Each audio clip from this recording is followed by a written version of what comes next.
Hi there.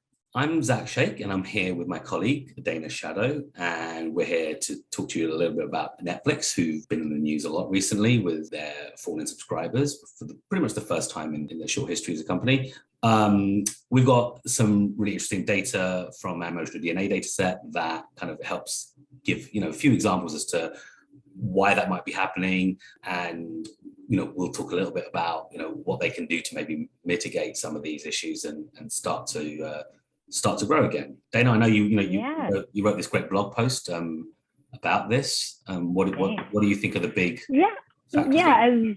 As you may have read in the blog post, Netflix it's not a shock. It's been all around the news, but just looking at Netflix going from being fully saturated with kind of nowhere to go but down to starting to kind of dip now, losing subscribers. And, everybody has theorized reasons from, trying to block people from sharing passwords to the fact that their prices have been raised no less than 6 times since 2014. They've gone up in just a basic subscription.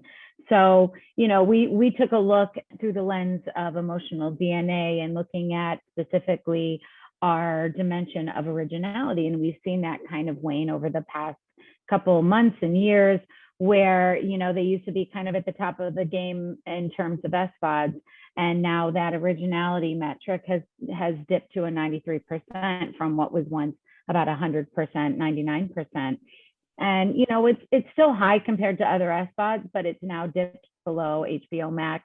And at the same time, we're seeing a dip in really high frequency viewers, people who say they watched 3 to 4 times a week. That metric dipped, and we're seeing people who are more casual viewers kind of growing. So people who are saying, oh, we watch 3 to 4 times a month, that was pretty low before, and that's kind of grown. So you're seeing people that maybe aren't as dedicated viewers. It's not as appointment viewing for them. And I think the loss of some major titles has added to that. We saw. Are you seeing some? Are you seeing when you're seeing the kind of the fall in originality and the fall in the kind of those kind of frequent viewers? Are you seeing that happen at certain moments in time, like when they lost library titles? Or definitely, you saw that peak in 2020 with The Office, and people had nothing to do but binge. And once they lost that and Friends, there was definitely a dip. We still have Grey's Anatomy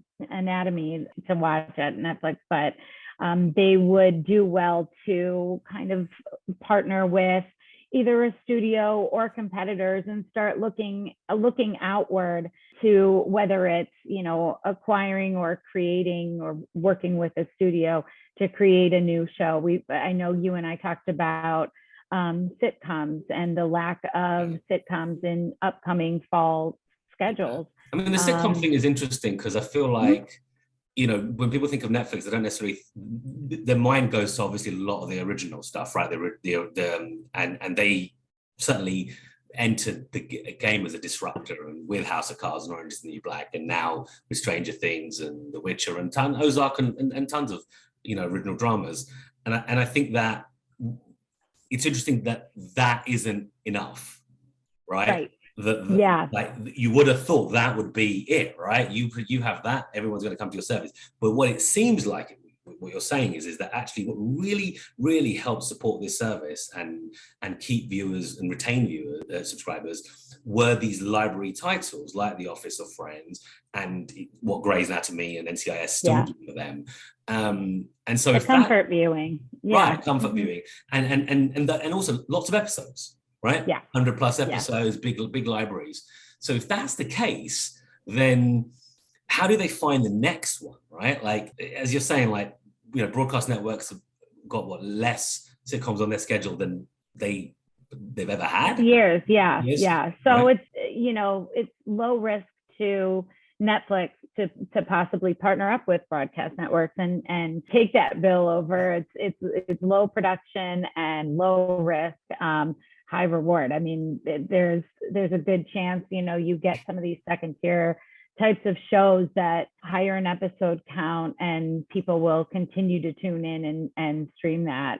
So where do you get it from? That's the thing, right? So if you want 100 plus episodes of a workplace comedy, maybe Netflix, as you're saying, have to like be open to working with partners that would seem like their competition, right? It's one thing to work with Sony who is mutually beneficial. They're a studio who don't have a streaming service, but it's another thing to go, well, how can I create a model that helps me work with an NBCU and allows them to have a sitcom running for 5-6 seasons plus on their network, but doesn't go to Peacock and comes directly to Netflix. So like, how do can that work? Exactly.